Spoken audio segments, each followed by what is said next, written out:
Welcome back, friends, and happy Wednesday.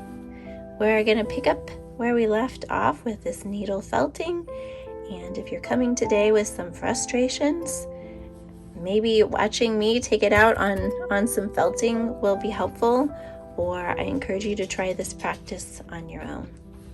So when we were last here, I don't think you can see from there, but we had a little space right here that was missing its stitching, and I wanted to cover that up and prevent any more fraying from that particular area. Now I see a lot of little ones, and I may or may not either felt or patch those up. I may just wait until this one's getting closer and just maybe patch back over. Again, this is a work in progress. I'm sure I'll mend and mend lots. But we were focusing on the felting. And I wanted to show you, if you don't like how something looks, I can pull this away. At least that part. Some of this I can pull away. There is a point of no return, I'm sure. But in lots of situations, I'm able to really just pull this back if I didn't really like it, or all of a sudden I got into it, I thought, oh, I want to do a different shape. So it's really possible.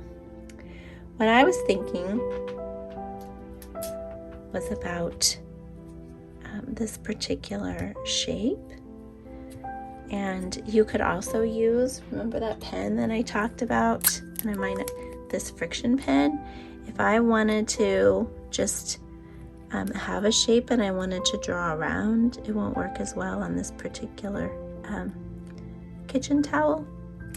But I could draw around, and then that could be a guide for me as I'm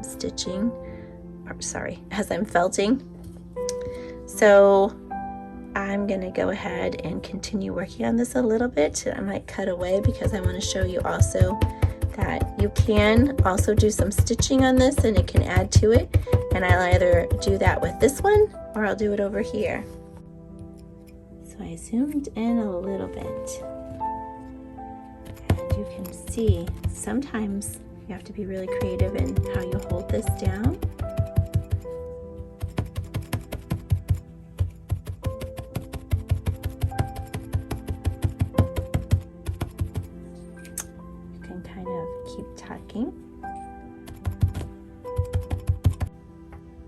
All right, so this is kind of where I am with this felted patch that's going to end up being kind of like a bunny. The shape is starting to take shape, for lack of a better word. I've got a little tail going on here. I'm going to work on the ears, maybe add a little pink, but it's going to be kind of like a bunny in motion, galloping, as bunnies do. And then I am going to show you how I can add embroidery onto this little patch and just add some extra detail. And we have been focusing on that running stitch, but I'm going to teach you something that's kind of like the blanket stitch. I mean, it really is the blanket stitch, but it's going to be used in a little bit different way. So I'm just knotting my thread real quick. And I selected, I'm using some of my favorite Sashiko thread right here. We've used this several times, but this is a little bit more of a mustard color.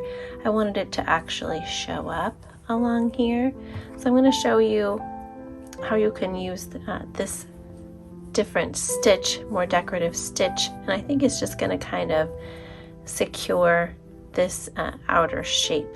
That's kind of coming felting a little bit. All right, so I'm going to turn it upside down because I want to start over here. And if I have time, I might detail these little cherries or apples. I haven't decided which one I'm going to go with. Probably cherry because it's a pretty bright red. So when you're doing this stitch, you just come up.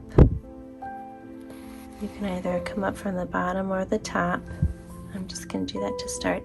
And this is not going to be that in and out, more kind of a weaving look. This is going to be more poking in and pulling, and then poking up and pulling.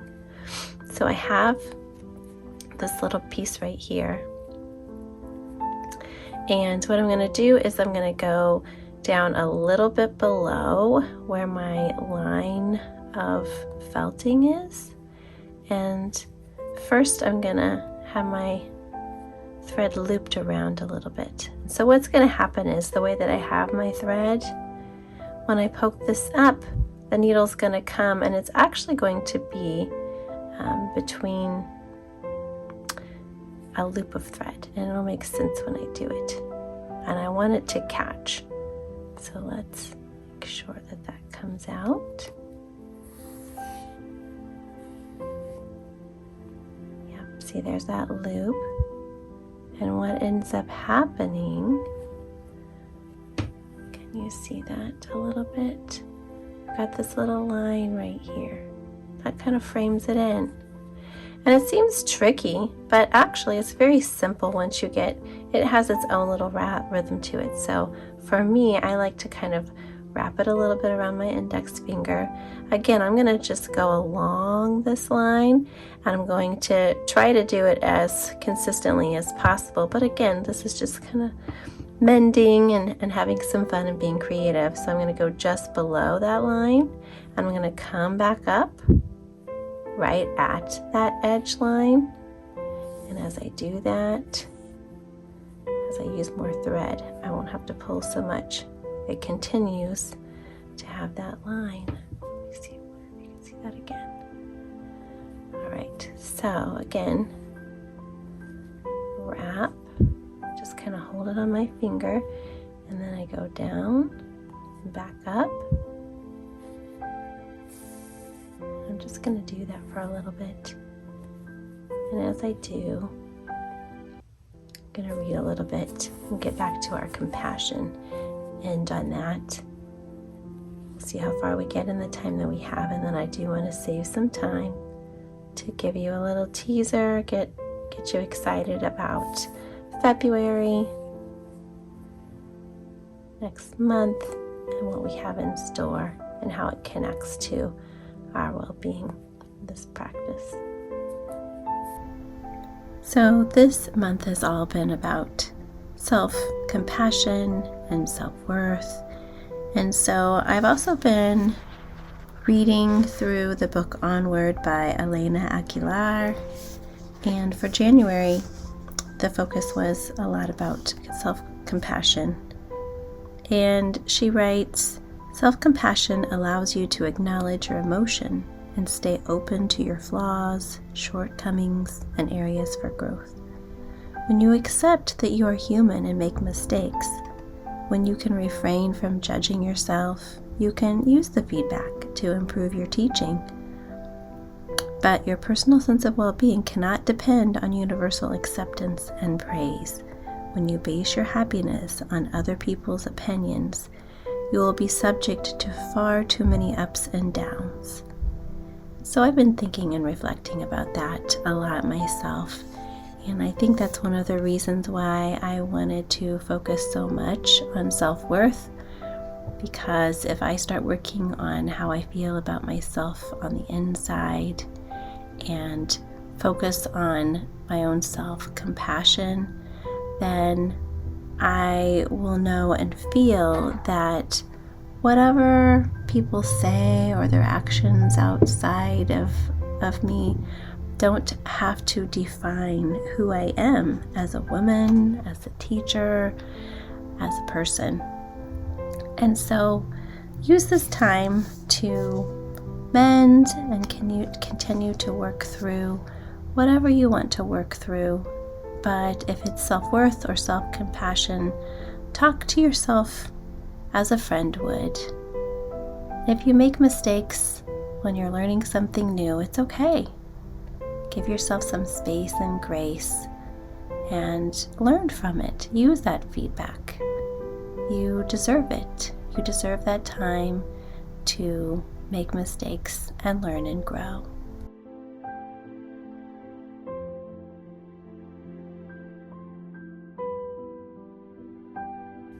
So I'm at the spot where I'm actually turning and changing. So the line of thread is still up there. It's still over my finger, But again, I can poke it in any place, so I don't have to sew around.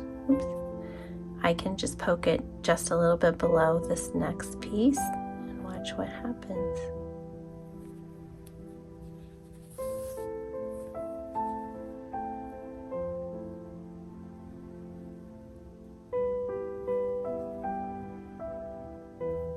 It goes ahead and wraps around, and it continues to hold that shape. And so if this was where I was going to stop, and I may continue along here, I'm not really sure, but I'm going to pretend like I'm going to stop. So that loop is just kind of loosely held in place by this. So whenever I end, I have to put my needle right down in that spot.